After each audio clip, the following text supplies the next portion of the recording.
I'm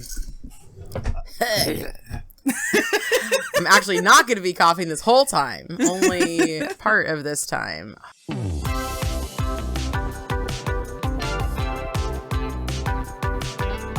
Hi, welcome to Two Lacquered Ladies, the podcast about nail polish and nail art by the ladies who stream it. I'm Stephanie, aka Fanaticure on every social media platform that matters. I'm an unprofessional nail artist, and I like to make fan art on my nails. Howdy, my name is Danny, and you can find me as Danny Shout online. I'm a science educator by day and a nail art hobbyist by night. On stream, I like to create scenes with themes on my nails. Welcome back, everybody. Well, hello there. Yes, welcome back. Hi. Hi. You've seen that video of that cat? They go, well, hi there. Yes, I love that cat. I do too. Oh, I just shared on my stories the other day. It was these two cats and they were fighting and they're like, yeah. Do you see? And the person had one of those little tube stacks. They were just going between the cats. Like yelling and then eating and then yelling. Cats are like, my only thought was like, I don't think cats are real. Like, this isn't a real creature. You'd be surprised at the unreality of owning a cat. Because they're weird. They're so weird. They're so incredibly weird. Our cats have been play fighting constantly recently, and Husbando's been trying to get them to understand how to get along by putting them together and petting them at the same time. He needs the tube snack. He needs the tube snack. Well, like, it always feels like... So I feel like Neko-sensei, my male cat, he was really rough with Shepherd, my female cat, like, when, for several years. And now he's calmed down, and he's just like, okay, I just kind of want to lick you. Let's just, like, cuddle a little bit. And now she's like, I'm not falling for this one! And then she just starts fighting him. Yeah, I can't blame Shepherd. Yeah, she's been burned too many times. They just like bite each other, and I'm just like, okay, you just and it doesn't look or sound like anything's really happening there, but they sure do like to do that. You're like, I don't have words, but I still need to use my mouth to express myself. Yes. So we were going to do a Lackey Awards. We're not feeling it, Mr. Krabs. Yeah, we're not feeling it. I don't, we definitely lowered the amount we bought this year from last year. Do you feel that? Well, maybe not for you with Polish and Beauty Expo. I really didn't get that much at Polish and Beauty Expo. I really did. I focused on getting the exclusives from as many brands as I could, more as a souvenir than as, to expand my collection, if that makes sense. So yeah, I tried to limit my spending a little bit last year, and I'm actually really trying to limit my spending this year. I'm basically only buying Holo Taco because it's who I am as a person. And PPU, Polish Pickup, is kind of my only dedicated, I will buy from these things. Everything else I'm being very, very picky about. That being said, I have placed 2 other orders already this year, but then I'm going to stop, I promise. What did you place? I had to get Mush Mom from Plus Life Lacquer. So I can't just buy one polish. That doesn't make any sense for shipping or, life. So I had to also get Shroomener, that pretty purple pink glitter. And then I went ahead and got 2 mystery polishes. I'm very excited to see what I get. They're still not here. There's some, with all this winter weather, shipping is really slow. So hopefully soon I'll get to see what those mystery are. And then Topic Tuesday was what brands are you going to show more love to this year? Which forced me to go look at the brand websites and shop around so I could talk about them. And Night Owl Lacquer has a Bob's Burger themed collection. And I love Bob's Burgers, so I had to get it. But that's it. That's it. All right. To a normal person, that's a lot. To me, that's really good. I definitely have something to say about normal versus collector behavior when we get to something later in the episode. But yeah, I'm trying to I'm just trying to not get too worked up over like feeling like I have to buy stuff this year. I'm usually pretty good at that. There are some things I do want to buy. Like the next time that Holo Taco, they're still selling the Fallen Flake taco, right? I believe so. Let me look on the website real quick. I don't think that's seasonal, but let me check. Yeah. Huh?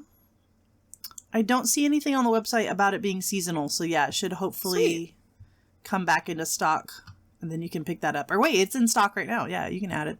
I love it. It's gorgeous. Yeah, it definitely, like one of my favorite polishes, one of your favorite polishes is Someday You'll Join Us by Garden Path Lacquer. And that is like Someday You'll Join Us, except for without the extras in it, which I definitely want some of the time. So I want that, but I don't feel like I'm going to buy it until Holo Taco releases something else that I want. That makes sense. Yeah, and then I'll get it all together, and then it'll take like, 40 days and 40 nights for my package to get here, because that's... But then you'll get 2 of them. Yeah, then I'll get 2 of them. Yeah, which...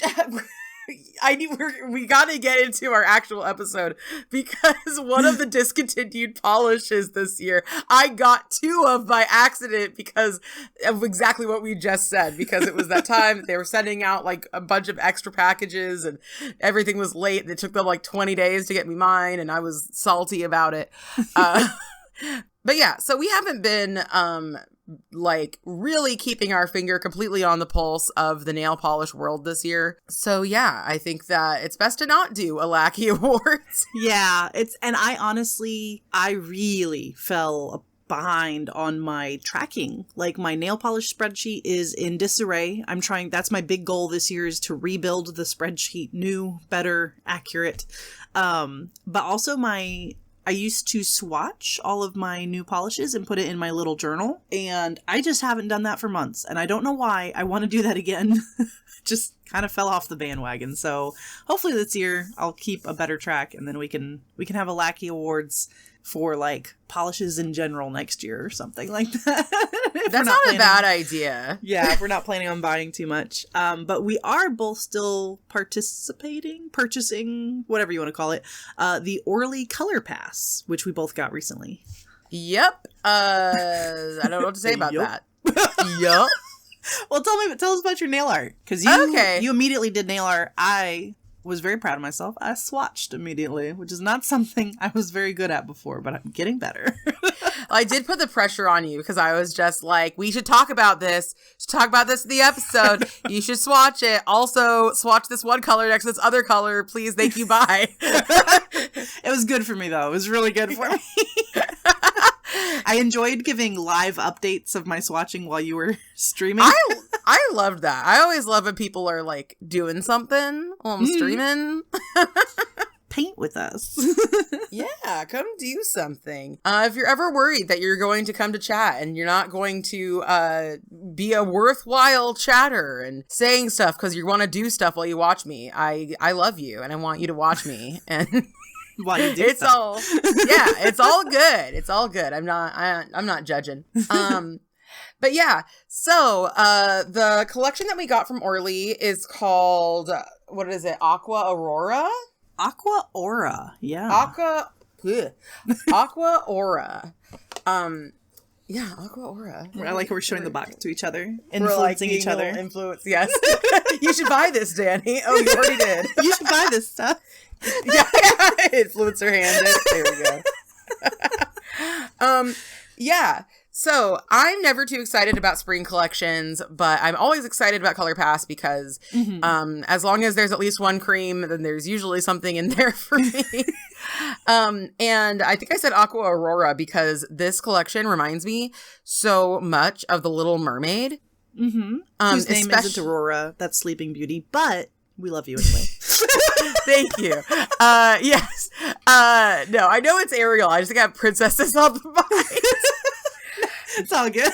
Thinking about the princesses. Honestly, Sleeping Beauty would look good in these colors too. She would. It is a very like princessy collection. So yeah, I opened them up and I swatched them, and like I was having some mixed feelings. And the chat was very mixed on it. Linry was very vocal. She did not like this collection. She didn't like anything in this collection. All of it sucked to her, and she doesn't like spring colors. Well, there's no dark green in it.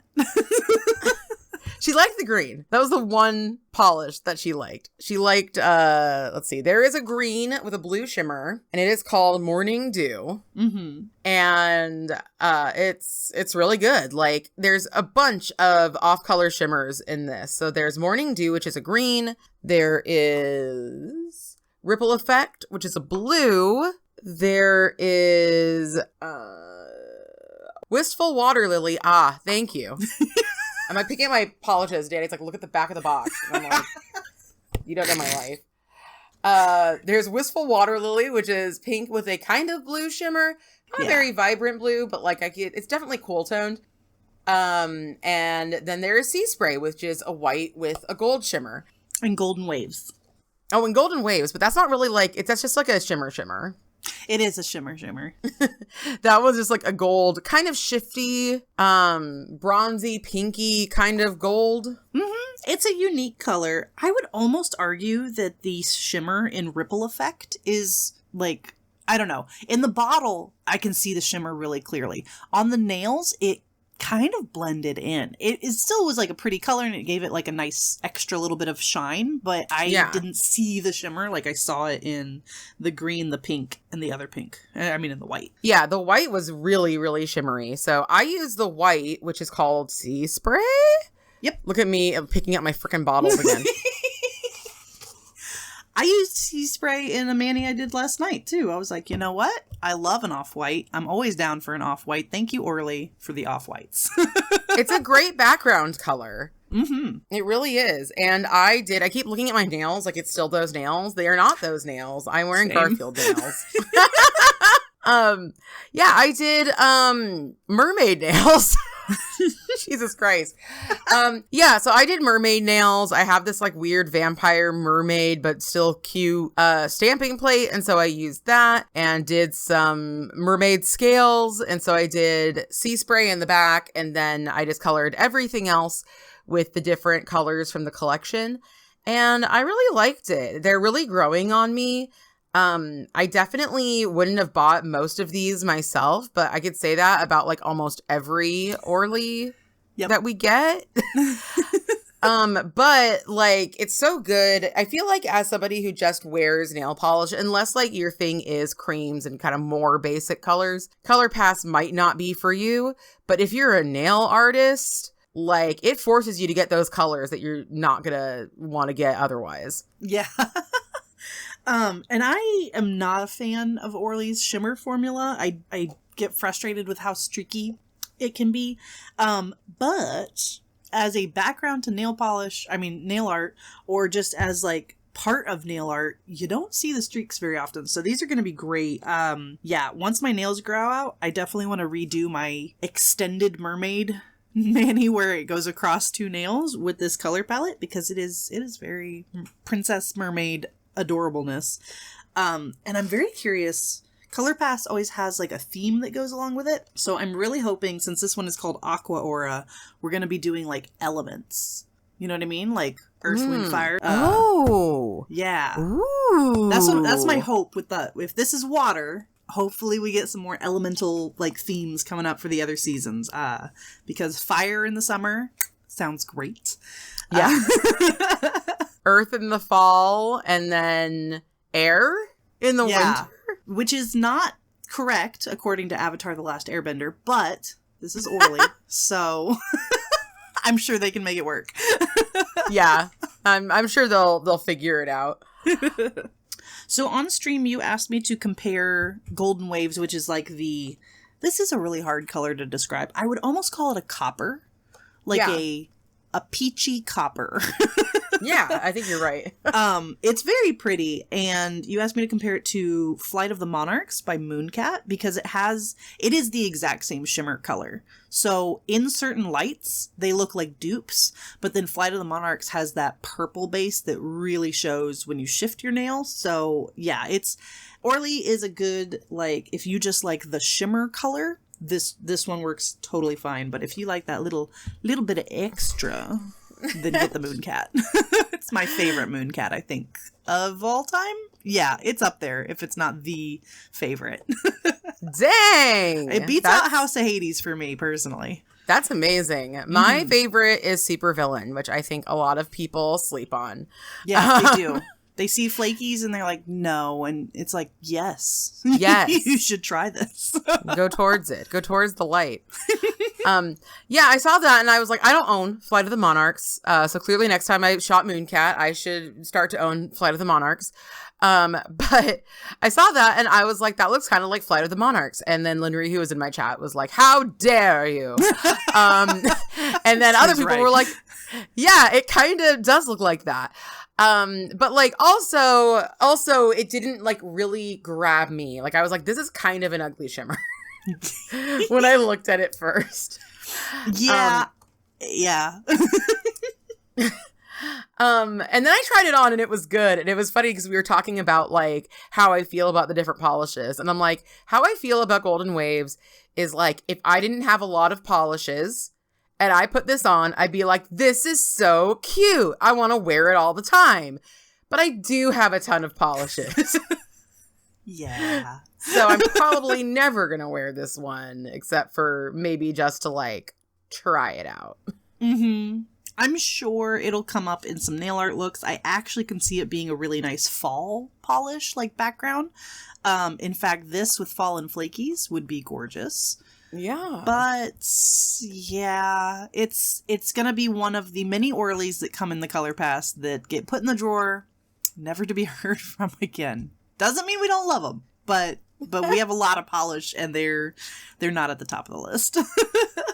It came to my attention that of all of the polish collections from Orly that I have hated in my time collecting Orlys, that really the Futurism collection has taken the cake for I hate it. I never use it. Yeah. I never look for the colors. I never want them. I can't imagine a time I'll ever want to use them. Yeah. And I'm so close. Like to just like destashing them. Mm-hmm. But then I'm like, I won't have that color pass. How will I complain about these if they're not in my drawer being ignored? Exactly. Think about what you've done, Futurism. You should make a whole drawer dedicated and just label it that with the label maker. Just think about what you've done and just put the Orly weird triangle topper in there, the Futurism collection. I love that you hated the pop collection so much and it's turned into this. It got its revenge on you because you use those colors all the time and it's so funny. The sad clown. Look, I'm a sad clown. What can I say? The real clown in the sad clown collection was me. Honk, honk. Yeah. In retrospect, that was a baller collection, and I was wrong. Well, but I still agree with you. I actually still hate the collection. Individually, the polishes are great, and we acknowledged that from the get-go. We're not hypocrites. We acknowledge that from the get-go, but you put them all together, and I still go, ew. Yeah. There is one fluid art that I did with that collection, plus a green, that slapped. Yeah. Like... Well, it needed a green. It did need a green. Bad. It did. So that slapped. That was my white rabbit nails. That was something like 2 years ago. Oh, yeah. Right? It's crazy. Like, what the heck? Time is weird. By the way, so this year, the theme for this year, was it fiction? Was it like books? Oh. Literature? I gotta look it up. Hang on. I can't remember the names of the color palette. Orly color palette. Spring was Hopeless Romantic, which could be like... Oh, yeah, it's like literature tropes. And And then The Great Escape is like adventure or and that's a book and a movie. In what? 'Twas the Night. What was Fall? Fall was I don't remember the name of the collection. Let me see if I can find the name real quick. But it was Plot mystery Twist. themed. Yeah, Plot mystery. Twist. Oh, yeah. Plot twist gives it away. And 'Twas the Night is a book, is a poem. Yeah, so like kind of, I guess, holiday literature? Holiday stories. Holiday stories? Yeah. And that's something I really like about Colorpass is that, yeah, there's a theme, but they're not too fussed about it. You know what I mean? They're not like overly like, it must represent this thing specifically. It's like, no, we're having fun. It's nail polish. There's only so much, unless you are by Danny Vienna. Unless you're by Danny Vienna, you can't just like take something and turn it into a nail polish. Yeah. It can be a little interpretive. Ooh. I hope my mic didn't pick up my tummy. It just did that weird like Anyway. I didn't hear it over here. Okay, good. So last year must have been some sort of literary story whatever thing. And I hope that you're right about this year being the different elements, because I think that'd be super sick. Yeah. It'd be very cool. But fire has to be summer. Like, if they put fire in any other season, I'm going to be very disappointed. If that's what they're doing. Fire could be fall. It could. Just because like some fire colors are kind of autumnal colors, but I think they should do fire in summer because a neon fire summer, it's right there. Orly, it's right there. Just take it. Yes. Neon fire, do it for me. Yes. Do it for us, for Arieses. Do it for her. All right, so moving on. In news that doesn't mean much to me, but means a lot to Danny. Yes. Holo Taco released their best and worst sellers, not polishes. We're not judging the polishes here for how well they sold. Best and worst selling polishes of the year. Mm-hmm. We need to get that little like noise, that little news noise. Breaking news. Yes, Holo Taco. Christine did her best and worst sellers stream. The best, as always, is One Coat Black. It's a staple. Everybody needs it. It's great for stamping. Like, just if you don't have it, get it. It's a one coat cream. What do you want? And then number 2 was Fallen Flake Taco, which is amazing. I know their toppers are really popular, but they have such a big catalog at this point. I'm surprised to see a topper so high on the list, honestly. Yeah, I'm kind of surprised as well. But great. It's a beautiful polish. Like I was just saying in the beginning, I really want to get it. So next time I order from Holo Taco, right in the cart. Mm-hmm. And it came out for fall. So like it was kind of a later release and it still made number 2. So good job, Fallen Flake. Number 3 is Haute Couture. I'm not really surprised because I think people have forgotten about the barista bundle since it came out. It came out very early in 2023. I'm still excited about it. I used it for nail art last night. I use it constantly. Neutral hollows. Hello? Everybody loves that. Yeah, I should get that collection. Is it still available? I'm sure. I feel like it's popular enough that you could still get the whole bundle, or if you're only going to get 2 from that collection, I recommend Haute Couture, the lightest shade, and Holo Cappuccino, the medium shade. Just takes care of everything you need, right? Mm-hmm. Next on the bestsellers is Not Milky White. Not surprised by that. Since the improved formula, it's pretty good. Still a 2-coater, but it's a white. It is just a white cream. Orly white tips does fine. You know what I mean? I think China Glaze has a pretty good white one too. I haven't tried that one, but like it's you can get other white creams. Color Club IMHO is, in my opinion, is a 1-coat white. They're French tip. I just used it yesterday on my Garfield nails, and because it's so chunky and thick, like it's not like Not Milky White's original formula. It goes on really nice. Yeah. But because it is so thick and stuff, like you can make mistakes in application. It does self-level. Like it's not really what I know that some people use Not Milky White as their like polish white as opposed to their art white. Yeah. For me, that is Cirque Colors Carpe Diem. That one has a very, very, very mild gold shimmer, which I've heard is a tactic a lot of polish makers use to, specifically in their yellow polishes, kind of get a better formula. So yeah, you can't, on your nail, you cannot see the gold shimmer like at all. And in the bottle, you can like just see it. But I love that polish. But yeah, I am interested someday, perhaps, getting not milky white. But I have a feeling it's just never going to actually happen unless I become like a multimillionaire and I'm just like buying everything. Or if it comes up on their rewards, you know? If you get, you like, because I feel a little conflicted recommending not milky white. I will recommend One Coat Black. That's a great polish. Not milky white, I still have a little bit of trouble application. Like, it's still a little too thick for me, but also that's what gives me 2 coats. I mean, really, it is almost a 1 coat, like, full coverage white. I do 2 coats just to make sure any little bit is covered. Yeah. But, like, it's not the best formula, I think. I haven't tried many other whites to compare it to, though. Well, the Mooncat white is really nice, but Mooncat prices, so... Tangent time. So I'm doing the color series and I keep being like, should I put this Mooncat from the Technicolor Dreams collection in this? Should I put it here? Should I put it here? One in every video. What I've decided is at the end of this, I'm just going to make a video that's just a love letter to the Technicolor Dreams collection. Yeah. Be like, these would have been in every single category. Except for I don't really think of them as an individual. I think of them as an entire collection. Like I might put White Rabbit in with the whites. I might put Insomniac in with the purples. But I don't think I'm gonna do all of the other ones. Yeah, I just keep being like, should I? The next 2 bestsellers were both from the Sophia collection. It was Bat Bee and Spirit Fingers. Not surprised. Spirit Fingers deserves it, I think. Yeah. It's really gorgeous gray with like a red pinkish shimmer. Oh, so good. It's so good. It's nice.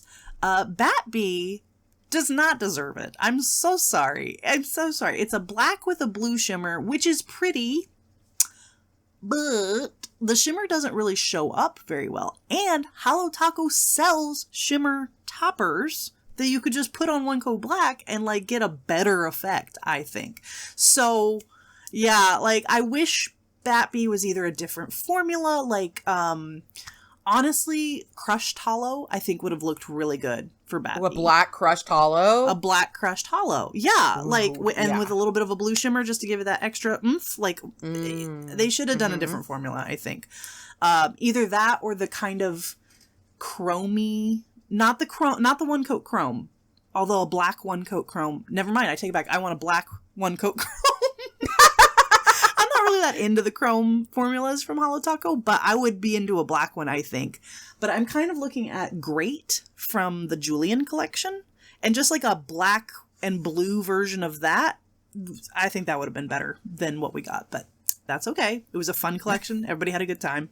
Hopefully we get a part 2 in the next couple years. Next is Blushed Ice, which is like the pink from the Barista bundle, the one that didn't really fit in, but it's... Yeah. You know, it's I call it a grandma color, but like a fun grandma. You know, it's a pink crushed holo. Like, what? It's gonna be fun, but it's still like work appropriate. Yeah. If you work at a place that cares about that. And then I was so surprised to see her cracked holo, cracked the top sellers. What? Everybody hates cracked toppers, I thought. So I was told. They like, I have my theory about people hating cracked toppers is that they saw them in the early 2000s, back where everybody who wore nail polish and used a cracked top coat, because I don't think people were really going to salons doing the cracked toppers. They weren't like getting them professionally done, and nobody at home knew how to do their dang nails. Because we didn't have as much internet and we didn't have the before times. Nowadays, you can learn how to do like anything and join a group that does anything. And back then it was just like mostly teens wearing it and doing it themselves. And That's the thing about cracked toppers is that if you're sloppy with them, they look bad. Yeah, because it's the same girlies who were using highlighters on their nails that were using cracked top, highlight the nail, put the cracked topper on. Yeah, and I love that look, to be completely honest. But we know how to do it now. We know how to do it better now. Yeah, actually, now that you said that, I'm like, maybe like the whatchamacallit, the retro collection. Oh, yeah. Oh, no. The cracked topper over the retro jellies. Oh, mwah, mwah, mwah. It's delicious. It's so good. In fact, I'm really surprised none of the retro jellies made it onto the top sellers, because those were the best collection put out by Holo Taco this year. Sorry, Sophia. You did great. It was a good time. But retro jellies... They were the best collection, but I feel like the collection overshadows the individuals. Okay, yeah. Yeah, I can see that. As an individual seller, I guess none of them quite stand out. I don't know, the pink though. But that yeah, cracked topper over neon colors is like one of my new favorite things. Yes, I love it so much. And then the next one is another topper that I have not used yet, so I can't really say, but it's their Disco Dust. What are your thoughts on Disco Dust? I haven't really used it. Haven't bought it, haven't used it. Was minorly interested when it came out. Mm-hmm. I don't even know if I have a reflective topper, and I also don't know when I would use one. Maybe for a snow mani. Snow is kind of reflective. Yes, from what I've seen, it looks bad over light colors. Oh yeah, but this is this one in particular. I'm like talking about them in general. Oh, okay, yeah, no. But I have really no thoughts, head empty. I just feel like, okay, this is me throwing a bit of shade, but I just kind of feel like maybe people who just follow Christine very closely are just now, because they're not following other brands very closely, being like, oh my God, a new thing. Yeah. And they're trying it and they'll learn. Yeah. She put out a reflective taco a while ago. I want to say 2022. So she was, I think, she was a little late on when the indies started using reflective glitter, but still, within the same time period. But yeah, Disco Dust is a whole bunch of different colored reflective glitters in one topper. And I can only see it being used as a topper. I know that sounds stupid, but for nail art, I don't see any way to incorporate this. It's just going to be a topper you put on top of a dark color mani and call it a day. And that's fun, but I'm over the reflective glitter. I really hope 2024 is we can take reflective glitter off of our free space for bingo. That's where I want to be by the end of the year. Yes. Pray to nail god. Pray to nail god.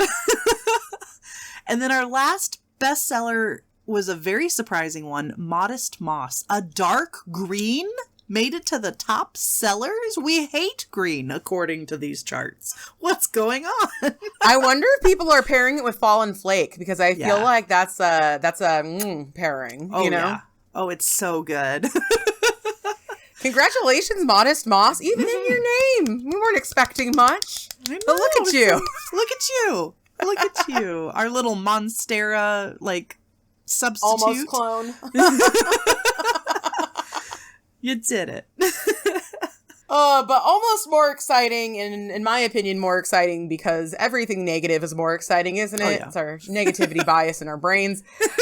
The worst list. And this, we have it written here in reverse order, correct? Right. So we're starting with the ones that were the best selling of the bottom Best 10. of the worst. Best of the worst.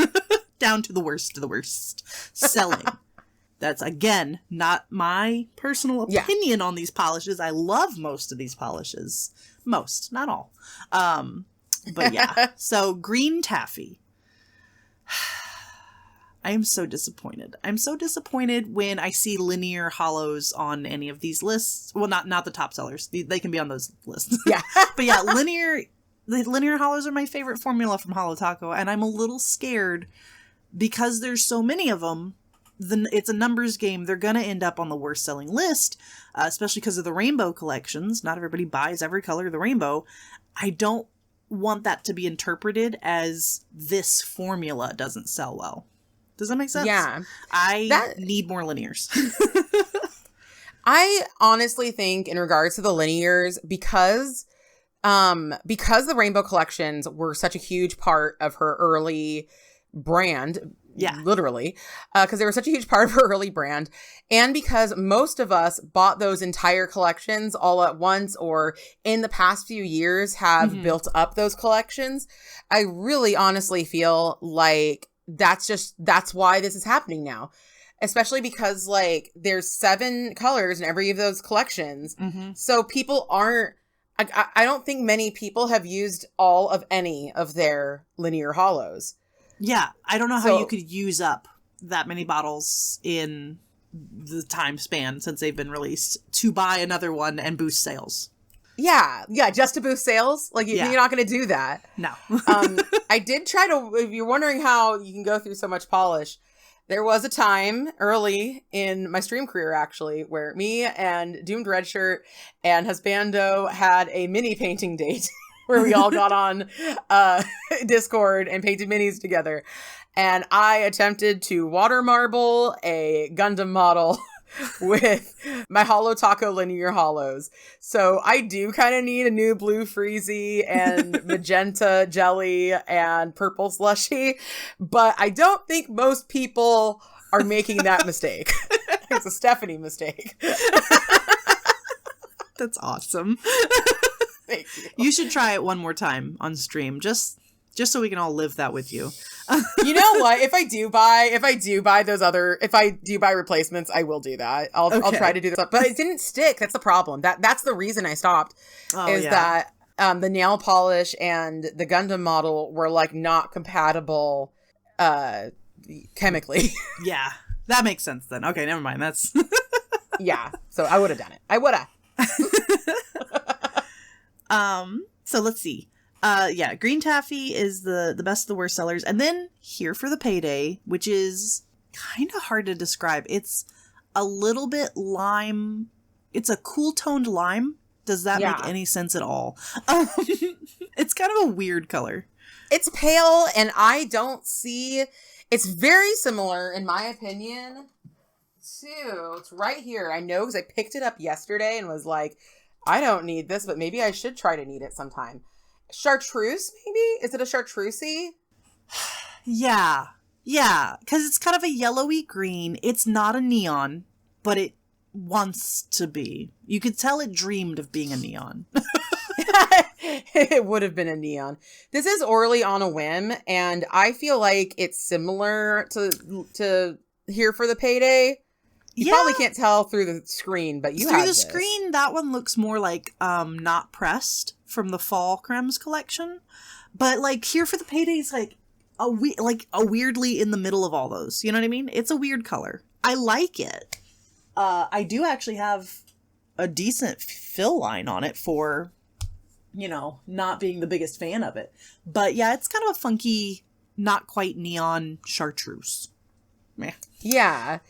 So I can see why it's on this list. Yeah. What I cannot understand is why Full Charge is on this list. Because Full Charge is amazing. The Electric Hollows, I have been waiting for their comeback. And Linry, with her powers of perception, with her powers of prediction, is predicting a neon rainbow collection this year. And I hope she's right. I hope we get a replacement for Full Charge in a full rainbow collection, because I think we could handle one more rainbow. Christine, I know you said you're done with the rainbows, but like, come on, one more. One more Electric Hollows rainbow. It would be so funny if it was just Full Charge again, if she was just like, lols, it's back. Uncanceled. I would be completely fine with that. I did buy a backup of Full Charge, because let me look. Yeah, my fill line, it's not nothing. My fill line on Full Charge. I do really like that one. So hopefully we'll see it or its cousin coming back again this year. Okay, so next up is Burnt Bridges. I'm not surprised to see this one here because we got the Barista Bundle. We got true brown hollows that are marketed as brown and not orange, because I'm sorry, Burnt Bridges is brown, not orange, even though apparently those are the same color. If you add enough black to orange, it turns brown. Who knew? Yeah. I mean, tracks. She was like, it's orange.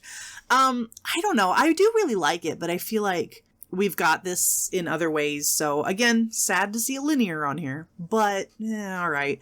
I'm surprised we didn't see one of the reds or purples because they're the same color from the Dark Rainbow collection. I've already forgotten their names, but like, yeah, I'm surprised one of those didn't make it to the worst because surely everyone bought one and not the other, but maybe they split it 50-50. Spoiler alert for the end of this list. The two from the Dark Hollows collection were my two favorites from the Dark Hollows collection, with reservations for Burnt Bridges, because Burnt Bridges was supposed to be orange. Yeah. But I did like it the best. Well, I liked another one the best, and that one's later on the list. No, so sorry. No, Burnt Bridges is beautiful. I wish it was actually orange, and then we got a brown later or something, but like, I'm happy it exists. And it's still going to exist. I don't think it made it onto the retirement list, so... It didn't. Neither of these did. Okay. Let's see. Next up is a topper, which I think a lot of people were surprised by the Sonic unicorn skin. I think that's one of the OG unicorn skins. I could be mistaken. It was the second round when they released a blue, a green, and a yellow. Am I correct? I think so. Which is so funny. Okay, so I'm going to go on a rant here because this is my favorite Holo taco topper. Oh, really? Hands down, literally. Okay, mine's Aurora. So, like, it's the unicorn skins are amazing. Yeah, they're amazing. I love using these over deeper warm tone neons. So a hot pink, over Pyro by Cirque Colors. Oh boy. Like so good. So good. So if they discontinued Sonic Unicorn skin, I would buy a backup bottle. Like I would have gone immediately and bought a backup bottle. It's so good. And I watched, we're going to bring up Linry a lot because Linry did a video on this, and that is how I consumed this information. I didn't watch the stream. I just watched Linry's video, but she was like showing the swatches of it over black and then over white. And she's like, yeah, it looks like pee. It looks like piss. And first off, I was like, well, don't put it over white then, clearly. And secondly, like, no, like you got to understand, like there's some stuff you can't use it over, but the yellow's not on this list. Yeah. And the yellow's yellow over black. Yeah. And probably blue over white. I mean, that's probably why it sells if people care. Yeah. The unicorn skins are a mystery to me. I don't understand on a molecular level how that works exactly. But like, yeah, it's, you got to know the rules with unicorn skin. What colors can they go over and what can they not? And just, swatch and find out. Because there are some really surprising combos. I would never think to put this over Pyro. But now I want to right now. That sounds amazing. Yeah. Well, I love neons and I love pinks with blue shimmers. And I love a neon pink with a blue shimmer. So that was the first thing I wanted to do when like Sonic launched. I immediately bought it. I didn't buy the other ones. And then I immediately was like, of course I put it over black, which is beautiful over black. Mm-hmm. And then I swatched it over pinks and stuff. I'll probably put this in the description, my link to my picture with Pyro. And I also did it over Loud Lacquer Sequoia, which is a deep, vibrant, I wouldn't call it hot pink, but a deep, fuchsia? Vibrant pink. Yeah, fuchsia, magenta, maybe fuchsia. Yeah. With a blue shimmer in it already, and I added it at the top. And the thing about blue flakies, which if you haven't experimented with blue flakies, like I cannot recommend it enough. They look absolutely unreal, especially in photography. Mm-hmm. Like, let me show you, Danny, let me show you my my swatches. One sec. Because, like, I just love a warm tone or, close to warm tone base with blue shimmer or blue flakies.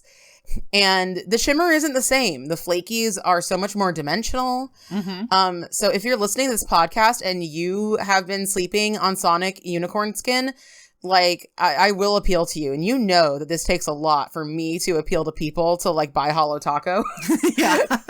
Not that I hate Holo Taco. I love Holo Taco. But, it's just like, okay, there's Holo Taco, but you could also buy other stuff. Yeah. I don't even recommend Like, if you're just a casual, like, collector, don't waste your money on Holo Taco, like, for 90% of it, like the creams and stuff. You can get creams from other places, but yeah. the flakies, the toppers, that's their core of their brand. So yeah, they do them right.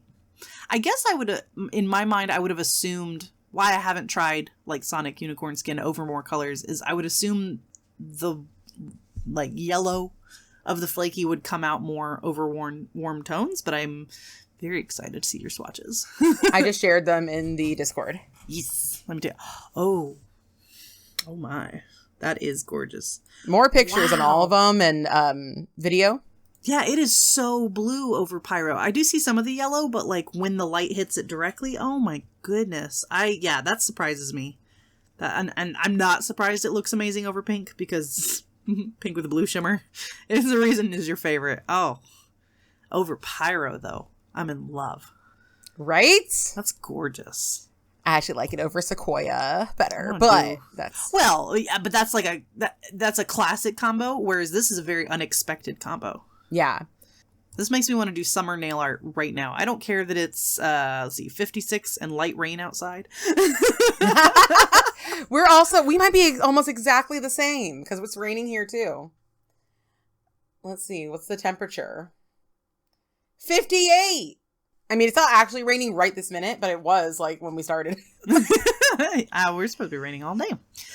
Yeah, I will share these links in the description. Go check it out. I also did it in the Butterflies in Grandpa's Garden Manny when I reverse painted the butterflies with unicorn skins.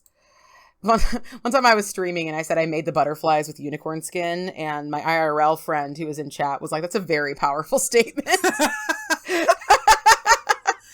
Okay, I thought those were not toppers, opaque polishes. I didn't realize those were unicorn skins. They are Holo Taco unicorn skins. That's powerful. Okay, y'all, go get yourself some unicorn skins. That's amazing looking. Don't sleep if you come in late to Holo Taco and you were like unicorn skin. No. Yeah. Spraying you with a water bottle. Go buy them. Right.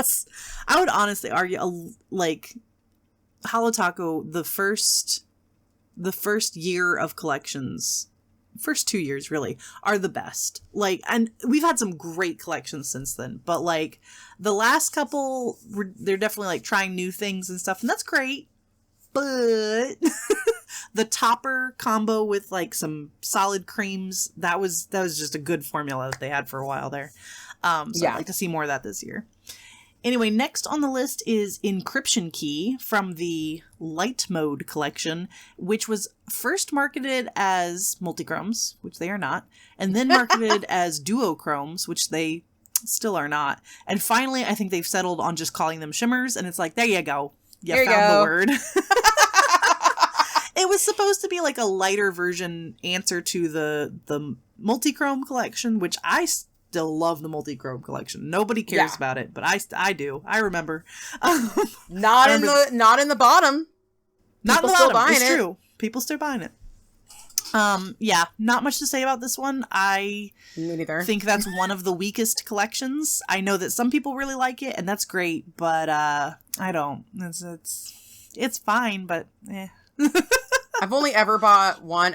Buy is misleading. I've only ever achieved one of the light mode polishes, and I have not tried it. And I'm not even sure I've like done my swatch dot on it. Yeah, they're a pretty shimmer formula, but like so are most indie brands. Yeah, but who cares? Next is Orange Drink, another from the OG Rainbow Collection. So sad. I also really love Orange Drink. In fact, Orange Drink and Green Taffy is a really fun combo. If you haven't water marbled orange and green together, you're missing out. It's a good time. I should try that. It's a groovy time. And then there she is. Up next is Amber Apathy. I'm so sorry. I'm so sorry, Steph. She's there. That beautiful antique gold. I love that. I love Amber Apathy. I think it's so beautiful. I think it's so beautiful for antique manis. Mm-hmm. I did use it in a mani I regret using it in, but it's not Amber Apathy's fault. Which one was that? The Brahms Baby Girl mani. Oh, yeah. Like, I was like, oh, yeah, like antique-y and stuff. And then I was like, wait, no, this doesn't... Oh, I should have used too shiny blue or something. Yeah. I'll have to redo it. Oh, no. Oh, More no. Brahms nails? Who would want that? I understand why this is here. I understand. I do too. But I just realized 1, 2, 3, just like yellow multi-chromes. Or not multi-chromes, linears. Yep. Yellow. All 3 yellows from the 3 rainbow collections of the linear holographic formula are in the bottom 3. So it's Amber Apathy from the dark rainbow, Lemon Sucker from the OG, and at the very last is, I think, a big shame, Lemon Spritzer. Lemon Spritzer's gorgeous. You pair that with the blue from that collection, you have the perfect sunflower summer mani. I have used Lemon Sucker and Lemon Spritzer for like multiple sunflower manis. It's one of my favorite summer like nail art looks to do. I'm so sad to see them all at the bottom. Yellow doesn't deserve this. Yes, yellow is such a beautiful, wonderful, happy color. Mm-hmm. And like, but at the same time, like, so again, going back to this stupid, because I'm working on that yellow video right now. Yeah. Or will be as soon as my shirt arrives.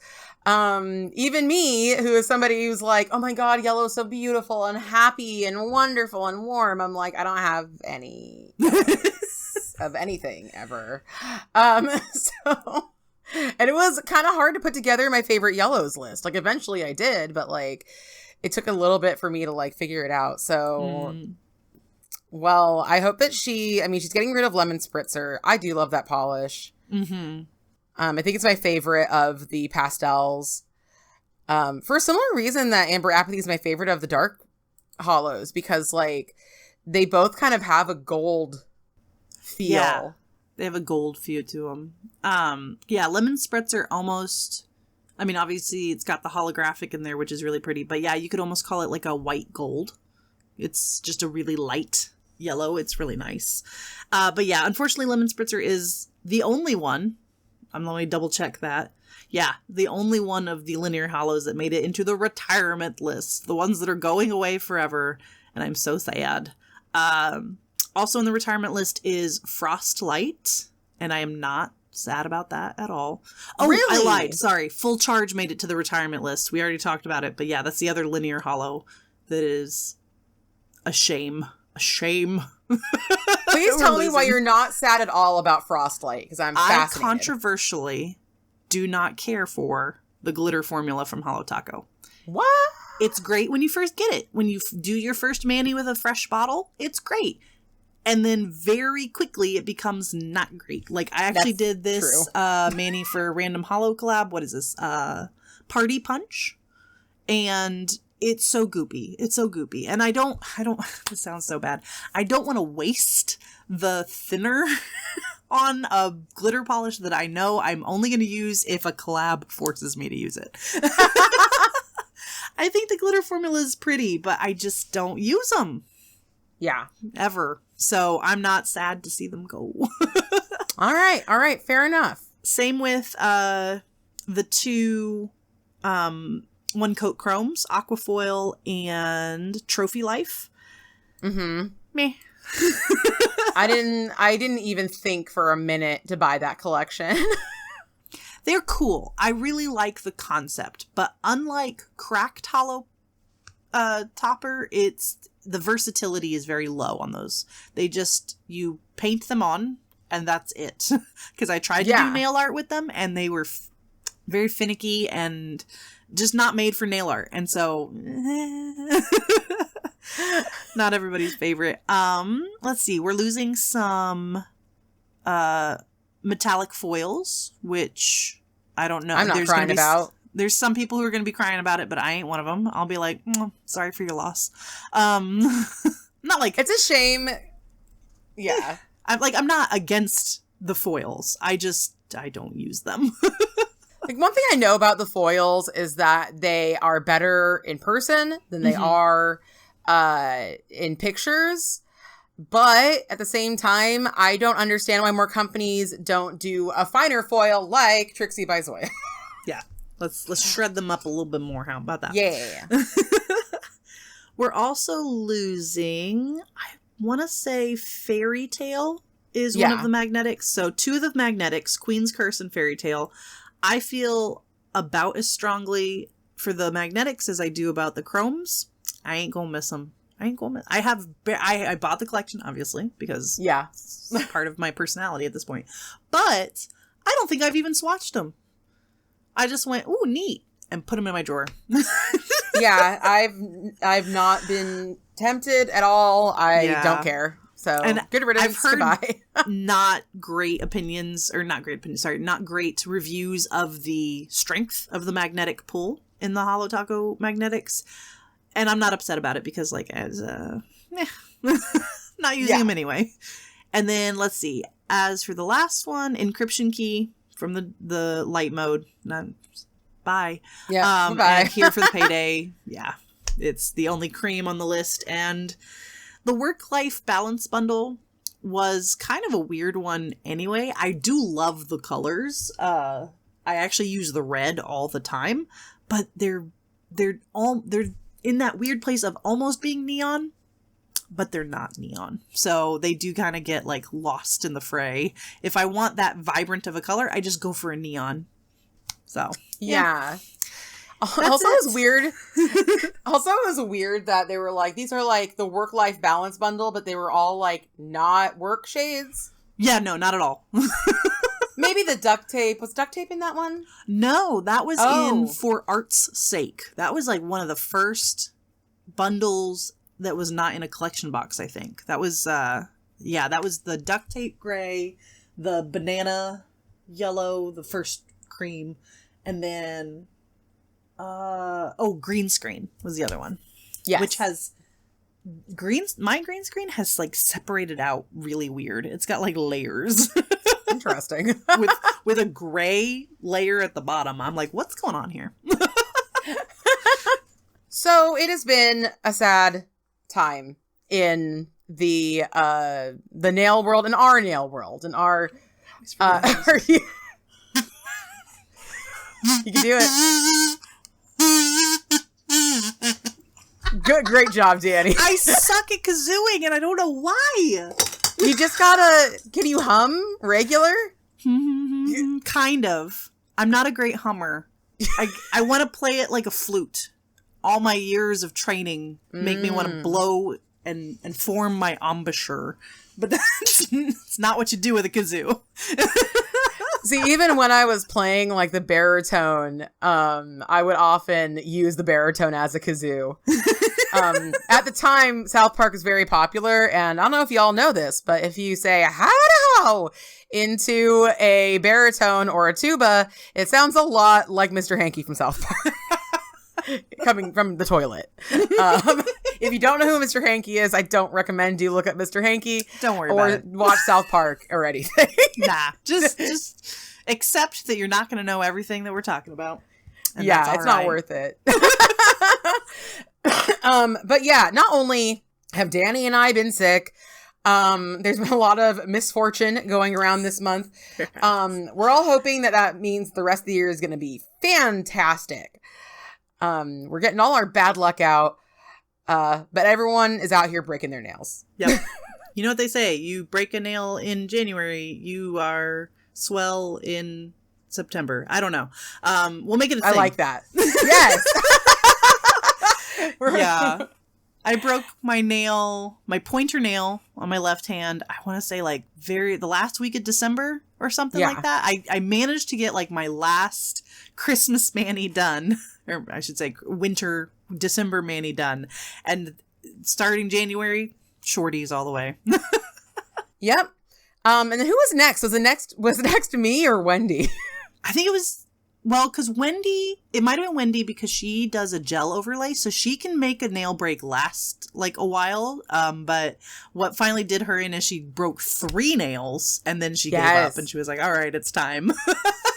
I feel like we might have even broken ours on the same day, actually. We might have. because I feel like it was like bam, bam, bam. Mm-hmm. And I know we're missing somebody. We're thinking we might be missing Kadachi. So Kadachi, let us know if we're missing you. Yep. We're always missing you. But let us know if we let us know if you broke and we didn't. Because I went on my Instagram. It wouldn't let me load any of your posts from December. So fix it, Kadachi. Anyway. But yeah. I broke a nail. I had, they were transferring from, not stiletto really, from like long almond to, oval. I was like slowly, putting them down. I was wearing my most expensive polish I own. Yep. Winifred. Which I talk about in my oranges video, that I released on my YouTube.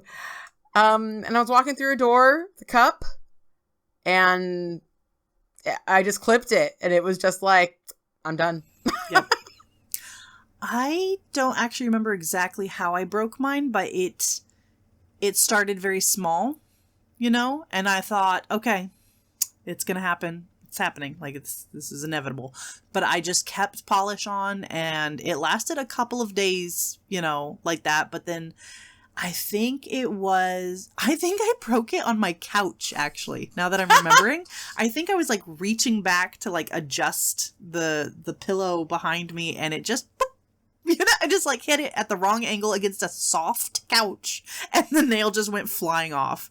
And when you have long nails and you break them, it is the most surreal feeling in the world to hold your nail, which is like several centimeters long, in your hand and be like, this is my protein that I grew out of my finger.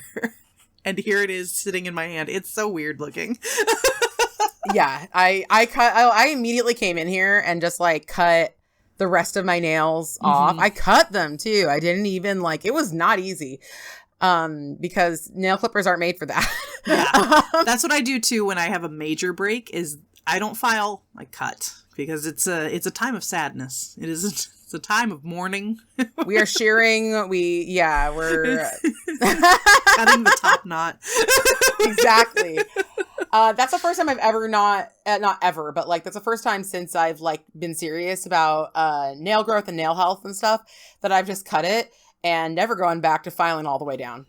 No, never. Because here's the thing: like you're going to file that tip off sooner rather than later anyway. So like when they're short, like just cut them short, and then you can, as they grow out, you can file them into your shapes and stuff like that. But yeah, I don't sit there. You need a belt sander to just if you want to file them off. Yeah. I wonder if your nail, when it was like almost there, could have been like at the very beginning, could have been saved with a tea bag hack. I thought about it, and I have thought about doing that in previous times where because that's always how my nails break, is they have a little crack right at the smile, always right at the smile line, like as short as possible without completely hurting. And I always see it coming. The problem with the teabag hack, I can't use peel off base then. And who am I if I can't use peel off base? Fair enough. It's who I am. Because when Nikki was out here in April, she broke a nail and it was like pretty bad. Mm-hmm. And we teabagged it, and it was that works crazy good. Yeah, explain what that is in case our audience has no idea. They're like, that sounds dirty. What are you talking about? Basically, the teabag hack is just that you cut a little tiny strip of teabag from a teabag. As you do, and first you get all wet and then you get the tea bags. But that also sounds dirty. I just picture Christine in her tea bath. Right? You've seen that that Vine, right? It's like, how do British people bathe? Just like you. First we get all wet, then we get the tea bags. Yes, I do remember that. I think about it like every time I think about tea or showers. Anyway, tea. But anyway, so yeah, you first just basically what you do is you put down a layer of nail glue, and then you put down the tea bag, and you just cut it to be, as small and inconspicuous and whatever as possible, but still have enough space to grip onto the nail. And you then use another layer of nail glue, and you kind of like do a little dance of like nail glue, dry the nail glue, file. Yeah. So that it becomes as inconspicuous as possible. And then by the time you're done with that, if you do it correctly, which is pretty hard to not do, at least mostly correctly, that is like solid. It's like really solid. Yeah. If my nails would break a little bit higher, a little bit more away from my finger, I would do the teabag hack on the underside. On the bottom. Mm-hmm. Yeah. So that I can continue my sinful ways of peel off base coat. I used peel off base coat a while ago, and like, I just don't like it. Because like this time it actually came off pretty perfectly, and it stayed on until I wanted it off. But like my nail polish wrinkled. Yes, it will wrinkle. I don't like it. Make it stop. But also Nikki, who we were just talking about, she was like, I know my nails are going to break. I know. I can like feel it in my bones. So I'm going to file them down early and then they won't break. And then she broke her nail after she filed them down. So sad. I guess it's just the winter weather sapping the moisture out of everybody's nails and making them brittle. So if you're not oiling, you need to be oiling. I wasn't oiling. You weren't I've been oiling? So bad at oiling. Oh my God. Oh my gosh. Well, that's what happened. But at the same time, I have been good about oiling, and it still happened. So we do what we can. Yours was more. So I have found that there is like two ways people's nails break. There is like brittle nail breaks, where like mine, where I just like bashed it against a wall, and it was like, and I'm done. Shatters. Yeah. And then there's like the moisturized nail break, like and that's usually how like yours went. When I went to Canada last year, I broke one of my nails when I was buckling a seatbelt. Yeah. Like I pushed down, and by the way, like never again will I buckle a seatbelt now. I don't want to buckle seatbelts with my pretty hand anymore. Yeah. It's too dangerous. Yeah, but that one was the same thing. And also the first time I broke it when I started streaming. And I think it's because like, okay, you want your nails to bend and not break. But if they're too bendy, they are going to eventually do that thing where you bend things back and forth too much that they just kind of like start. The protein bonds weaken. Yeah. No, you're totally right. That's exactly how my nails break, because they always bend first. And that's how I know it's going to eventually break, is when it does. They bend all the time. They're bendy because they're all moisturized. But like when they do a full 90-degree bend on accident and don't break, I'm like, oh, I have about 2 weeks. Yeah. Tops. And I think that like the moisturized way is the better way to go. When I broke my nail in Canada, I had like soaked a number of times because we were at like a hotel with like, because my friend I was staying with had a nice bath, and then the hotel had like an indoor like hot tub. So like there has been a lot of soaking, and yeah. And then my nail was just like, no, Stephanie. Too much. But yeah, if you broke your nail, and we missed you, or we didn't know that you broke your nail, if you're on YouTube, leave it in the comments. I know we can add one more to that list because we caught her stream today on YouTube. Yes. Linry. Well, and luckily, I think she broke her nail on her dominant hand, because her Medusa nail art was still intact. Her Medusa gummy worm hair nail art, which is amazing, was still intact on her pretty left hand. So it's all good. But yeah, it's still sad to break your nails. I don't know how somebody does two long hands. I have no idea. I can't. I literally can't. I would die. I feel weird right now having my hands even. I'm like, this isn't normal. What's happening? I think I might keep mine short for a while, because one thing, I'm liking the nail art. Yeah. Like, I'm honestly just liking I like a limitation. That's one of the reasons I like nail art anyway, is that like I like a little limitation. But I'm liking the nail art that I'm doing, and also my life has so greatly improved by having two hands. Yes. I feel the exact same way. Normally I feel so uninspired when I have short nails. But lately, I've been going with this philosophy of just keeping it super simple. And I think that the results are great. Like, it's not as like wow factor as when I do my long nails and like super intricate stamping and stuff like that. But I'm getting the nail art done. It's getting posted on time. And that feels pretty good right now. All right. So we are going to take a quick break and oil our cutes. And when we come back, we're going to be answering a question, well, a few questions perhaps, from Chic Nail Geek. So stay tuned. Hey everybody, it's Stephanie, and it's that time of the month. Polish Pickup Bingo time is upon us. So join us on Sunday, January 28th at 4 p.m. PST on the Fanatic Your Twitch channel for fun and prizes while we influence and de-influence each other while we shop Polish Pickup.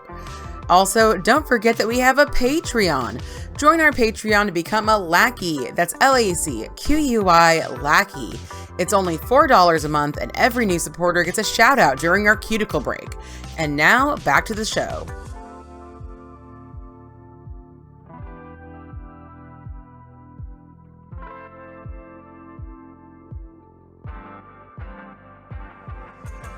All right, everybody, we are back. We are moisturized. We are in our lane. We are unbothered. We are thriving. And we have a question. We have a few questions from Chic Nail Geek. If you would like to submit your own question, you could do it in the comments of our video. You could do it in my Discord if you're over 18.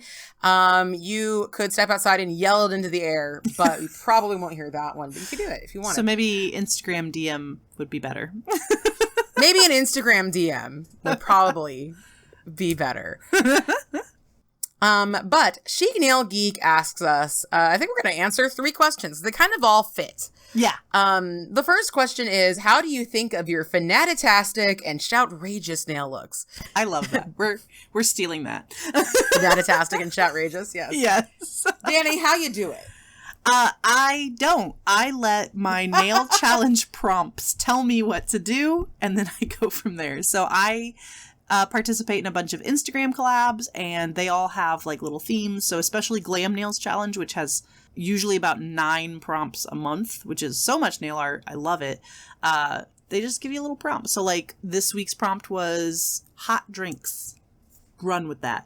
And it makes it a lot easier to like narrow down my stamping collection, and then from there I can pick out my colors and stuff like that to go with the stamp. So yeah, I let other people come up with my ideas. Oh, fantastic. I just kind of let the little creature that lives in my brain tell me what to do. My Rakakuni whispers into your ear. Whispers into my ear. Like, I just have weird ideas and then I just do them, and people seem to enjoy it when I do that. Mm-hmm. And of course that's not every single mani, and Danny also sometimes has manis that she thinks up, I think. I mean, yeah, no, I totally do.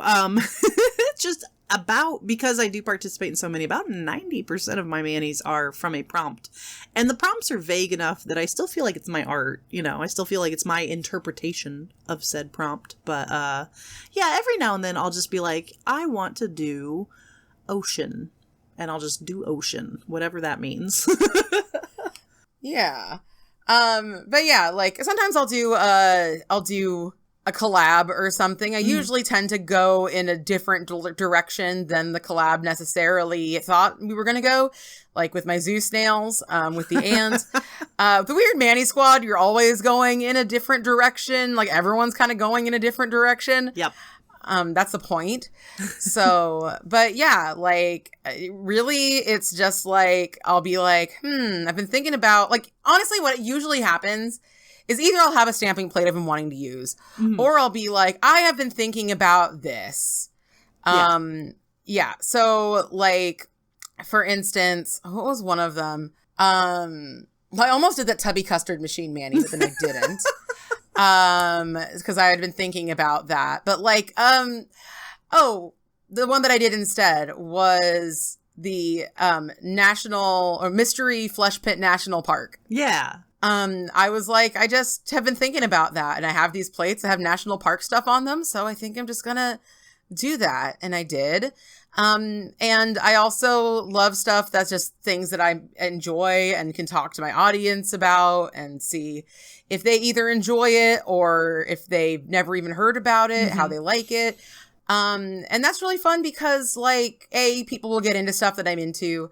And B, like, when I did the Mystery Flesh Pit National Park, I had some people who, you know, were my followers already and, you know, were friends of mine already who were like, hey, you're doing this? Like, I came here to see this. So, yeah, it's from the little man that lives in my head and tells me what to do. I mean, and as your name implies, Fanaticure, you do fan art. And that can be of anything, including Mystery Flesh Pits, including Garfield, your most recent, including you did Daria recently. Like you do anything that you're a fan of. And yeah, I love the little gremlin that whispers sweet nothings into your ear. He's got great ideas. Did, as Danny said, normcore nail art the other day. With my Garfield. You, like, I feel like Garfield and the mermaids are as normcore as I've ever seen your nail art, and I thought it was fun. I thought it was a good time. I feel like I'm the epitome of normcore nail art, and it's my brand. It's what I do.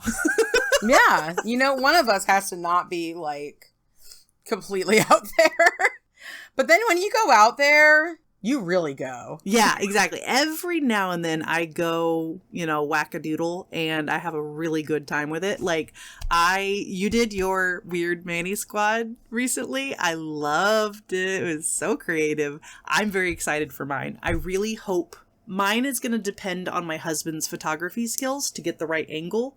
And I'm nervous about that. But we'll work with it. We'll take the 10,000 pictures until it comes out right. I cannot wait. All right. The next question from Chic Nail Geek is, why are reverse stamp plates superior to layered stamp plates? And I find this funny because she's asking it because she knows both Danny and I like the reverse stamp plates more than the layer. Danny, what's your take on this? So when I first got into stamping, I bought from Clear Jelly Stamper, who does layered stamp plates. And I thought it was genius. I thought it was amazing. I was like, oh, this is going to make art so good. No, it makes you upset. It makes you doubt your abilities. And it makes you realize that, like, lining things up perfectly is impossible. I don't even have shaky hands. But just, that's the thing about layered plates is you, as the name implies, layer them on top of each other to get more and more detail, which is a cool idea. But I feel like if any one of those layers is ever so slightly off, the illusion is lost. Like, the effect is lost. And I do feel like a layered stamping plate can get more details than a reverse stamp plate, but I don't think it's worth it. So... I'm like unconvinced you can get more details. Maybe some people can get more details through a layered stamp than through reverse stamping. Yeah. But you and me, like, by the time that they're getting to small enough areas that it would make a difference, like, that's something that could easily not get picked up in the stamp and you lose it anyway. That's true. Yeah, I have the same thoughts as Danny. Lining things up is really hard. It has nothing to do with the shakiness of your hands or anything. It just has to do with the fact that, like, you can't pre-place a stamp and you can't move it after you've placed it. So, like, you can't, it's really hard to, like, know exactly where you should start your stamp. And then once it's down, it's done and you are done. So some people are really good at it. And some, you know, us, we're not. Yeah. Also, black and white have great coverage, but every other color is really like a crapshoot at best. Yeah. Like, there are certain companies that do better than others. I've been getting really into Hit the Bottle stamping polish. They have a neon green that is epic. Absolutely epic. It is called Elf Respect. I must have gotten it around Christmas. I haven't seen it. The only place I know where to buy these in the US is Lantern and Wren. And I didn't see this there, but I know that this was a PPU polish, and I know that they're allowed to distribute the PPU polishes. They do have another neon green, though, that they sell on Lantern and Wren. But yeah, like I bought Moyu at first. I didn't buy Clear Jelly Stamper, but I bought Moyu. And I bought some of their Jaws plates because I want to do a Jaws mani because we watch Jaws every 4th of July. And so I bought like a layered one. And I was just like, what am I, like for me, I couldn't even get, it's really hard to pick up large pools of stamping polish. Yes. Yes, it is. It's just flat out really hard. You either get like bubbles in it, or even if you get the full image, it's so thin. Yeah. That, like, you're going to have to back it in white or, do something anyway. Yes, I completely forgot about that aspect of it. Yeah, that sucks. Yeah, and so I was, like, dealing with that with, like, the layered Jaws stamping plates. And, like, I think I did a pretty cute mani with my Jaws. But it was just such, like, as a beginner stamper, it was like, this sucks. And then by the time you're an experienced stamper, like, at least for Danny and I, you're so used to just doing the reverse stamping and being able to control so many elements. Like, of course, it's nice because you're not going to be smudging, but, like, it's not that nice. Yeah. It's not worth it, in my opinion. Yeah. So that's why... What I will say about layered stamping plates is a lot of them do have, like, the top layer be, like, something you can reverse stamp. So you can still use it. Yeah, you can still use it for reverse stamping, and I do. So I still have my clear jelly stamp plates and stuff, and yeah, the final image, which is usually the outline. That's another thing is, like, it took me a while to kind of learn with the layered stamping to put down, like, the final image first so that I can line everything up a little bit better. It still wasn't perfect, but, like, a lot of times some of those, like, I think it's like a little fox that I have that, like, the ears and, like, the belly are their own layer, and that just looks really weird on its own. And you're like, what is this? Where does this go? Like, yeah, if you're going to make, this is to all the companies out there, if you're going to make layered stamping plates, number one, like, number the layers so you know what order to go in. And number two, do something to show, like, where in relation to the other layers it should go, because sometimes it's just like a weird little detail and you're like, I don't know where to put this. Yeah. So yeah, I just think layered stamping plates aren't worth the time and effort. I think the results just look better on a reversed stamp with you get a nice dark crisp outline and you fill it in with whatever colors you want, because you can always back it in white if it's a light color. So yeah. Absolutely. Yeah. So yeah, TLDR, because they suck and we hate them. Don't do them. Some people love them, I guess. Nobody I know. I feel like maybe it's popular. I don't know. Like, I'm trying to think of, like, the Instagram videos I've watched where I see layered stamping, and I feel like it's usually nail techs or, like, professionals who just have those fine motor skills down pat. And maybe with gels where you can wipe it off in between layers if you mess up or something. I don't know. I'm sure there's a world where they work, but it's not our world.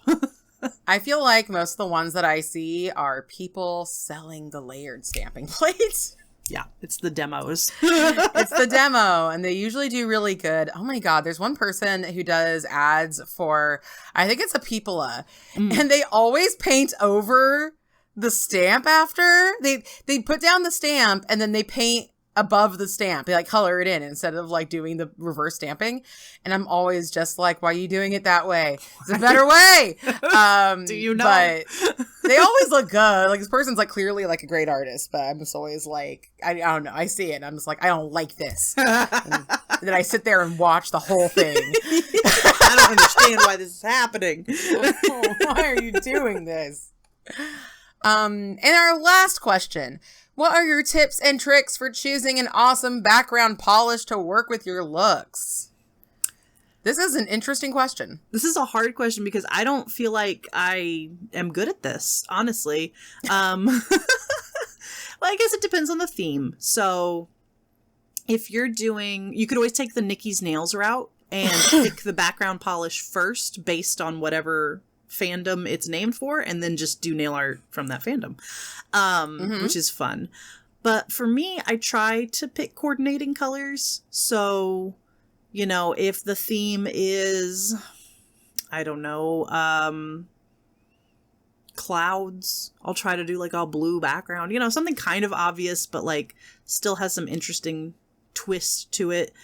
And honestly, when I like used to do nail art a little bit more ahead of time than than I do nowadays, I would just trial and error it. I would go ahead and paint my stamped image with the colors I knew I wanted to use for the image, and then put that up against a bunch of swatches and just like figure out what looked good. So yeah, trial and error. Yeah. Yeah, I mean, I think that's great advice. I think that the best thing that I can say about picking a background polish is to just try to choose one that's not going to unduly compete with what you are putting over it. That's a good point, yeah. And also, so like, say you do want to do a layered stamping piece, you know, people always want to try. You're not going to want something that has like a lot of bits and particles. And you're probably going to want to use white or off-white or at least something light. But if you're doing those very, very thin stamps, you're going to want something probably white, because that, or like white or off-white, because that will help you, create the vibrancy. If you're going to stamp like colored stamps over black, you got to be like, sure that stamping polish can stand up to such a dark base. And honestly, for like colors that have a lot of stuff going on, so say like I was stamping over Cuticula's Never Sleep Again, if I were to do like a polish that wasn't very opaque over that, or I didn't fill in the back of my stamp, or hand paint, I do a lot of hand painting, or hand paint thick enough, it's going to show through all the stamping and all of the art, and it's going to be even worse than if it was just kind of like not showing up on the black background. A lot of the time I'll like look at some like stamping swatches of colored polishes, and I'll be like, oh, that looks okay over black, and then I'll try it over a busy background, and I'm like, whoa, that's not reading whatsoever. Yeah. So yeah, just be careful of like the tone and the busyness of it. And also like, it's good to have contrast. Like, yeah. I feel like that's a given. Unless you're trying to not, like I do a lot of times I'll do like really, really subtle polishes, like really subtle art. I really like doing that with like snowflakes and stuff. I've done it a few times. Yeah. Where it almost looks like it blends in unless you twist your nail in the right light or something. That's really fun. Yeah, I love that. And I did these glow-in-the-dark ones with Cookies and Screams from the Kelly and Marissa Orly Halloween collab. Advent calendar. Or, yeah. Yeah. Which was like white stamping over a white glow-in-the-dark polish. So when it glowed in the dark, the stamping didn't glow. So it like did a cool thing. That is really cool. Thank you. But yeah, and I'm also though I'm also a big fan of using polishes that are inspired by the thing I'm painting about. The most recent one I did was a Zeus manicure. It was Zeus's Lightning by Cuticula, which is a nice light polish. Yeah. So yeah, also I feel like Crullies are not the best thing to stamp over, like big, like glittery ones, just because they get lumpy. But yeah, I was gonna say careful with texture and stamping, just because, I don't know, if it's really textured, your stamp might not like lay down how it's supposed to. But yeah, one of my favorite things to do is stamp only on my middle two fingers, and then use those really fun, crazy polishes on my pointer and pinky, and then just have like a complementary cream on the middle two nails, so that the stamping has like a nice neutral background to stand out on. Or if you're going to use like a really detailed polish, just make sure you're using only creams in your nail art, like you did with the Zeus's Mani. It's a really detailed background polish, but then you have this nice solid block of color for the stamping, and she stood out beautifully. So like, yeah, you just don't match detailed with detailed. You know what I mean? If you're going to use a really detailed polish, use a more simple image. If you're going to use a really complex image, use a more simple background polish. So there you go. Contrast is key. You're totally right. You're absolutely right. I agree. Okay. We have been here for a while. I think that's enough for today. Thank you all so much for listening. Please check out our YouTube channel and leave a comment with your favorite moment, a story to share, and of course, any questions you'd like us to answer in future episodes. Be sure to check out Danny and I on Twitch, Instagram, YouTube, and Patreon. I am Fanatic here. She is Danny Shout. All of our links are in the description. Join us next time when we talk about our 10 best and worst toenail breaks and which ones will be retiring this year. Stay lacquered.